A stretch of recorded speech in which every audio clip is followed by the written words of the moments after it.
Pag-usapan naman po natin yung pong trabaho ko, yung pong pagod ang madalas na kalaban ko. Pagdating ho ng bandang hapon, mahina na yung energy ko, inaantok na ako. Pero I have to go on. Hindi pwedeng palibasa ay pagod na ako. Mag-edit pa ako, tulad ngayon. Alas 4:30, pagod na ako. Pero mamaya pa hanggang 10 o'clock ang trabaho ko. Normally, ang ginagawa ng ibang tao ay uminom ng kape. Ako, hindi ko naman ginagawa yan. Merong epekto sa akin. So, ano pa yung ibang pwede ba ipayo mo na para mag-boost ulit yung energy ko? Meron po kasing produkto ang ATC Healthcare na tinatawag nating Robust Energy Capsule. All natural po ang mga contents nito. Ang laman po nito ay ginseng, taurine, vitamin C at vitamins B1, B6, and B12 na nagbibigay ng energy sa iyo upang magawa mo yung mga responsibilidad mo for the entire day. At ang maganda po nito, hindi siya basta-basta nag-wear off po yung effect niya. Kapag ka tinake mo siya, bibigyan ka niya ng energy at yung kahit pa stressful lang yung trabaho, nababawasan yung stress levels sa iyong katawan.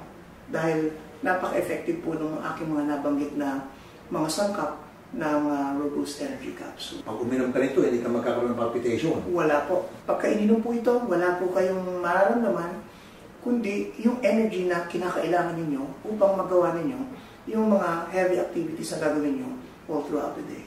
So, wala po itong side effect? Wala pong side effect. So, kung kayo po ay, say, may mga karamdaman, hindi ba ito mag-interact? Gaya po ng isang pasyente ko na meron po siyang congestive heart failure. Sabi niya, bakit Doc ganito? Parang feeling ko lagi ako nangihina. So, nung uminom po siya ng Robust Energy Capsule, nawala yung kanyang panghihina, naging masigla siya, at parang nag-improve pa, sabi niya, ang aking puso.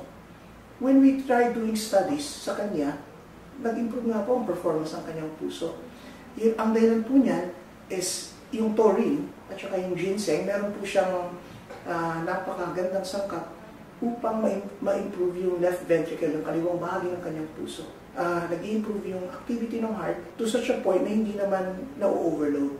Kaya hindi po nagkakaroon ng mga sintomas gaya ng palpitations. Ibig sabihin, kahit na yung isang tao meron sakit sa puso, safe na uminom ito. Opo, safe na. Hindi magkakaroon ng effect. Wala po. Unlike sa coffee, hindi ina-advise yan na magkakaroon ng palpitation, baka may mangyari pa sa'yo. Yun po.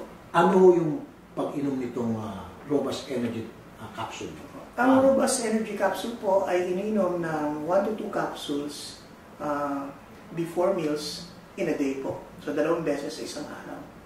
At maaari po itong inumin ng kahit na sino, mapababae, mapalalaki, basta po sa edad na 18 years old pataas. Hindi maiwasan ang stress at pagod. Pero may sikreto ako. Robust Energy Capsule. Robust Energy Capsule ay may Airbus formula na kailangan ng katawan para tuloy lang ang laban. Ilaban ang lakas! Subukan mo! Made by ATC Healthcare. Mahalagang paalala, ang Robust Energy Capsule ay hindi gamot at hindi dapat gamitin panggamot sa mga uri ng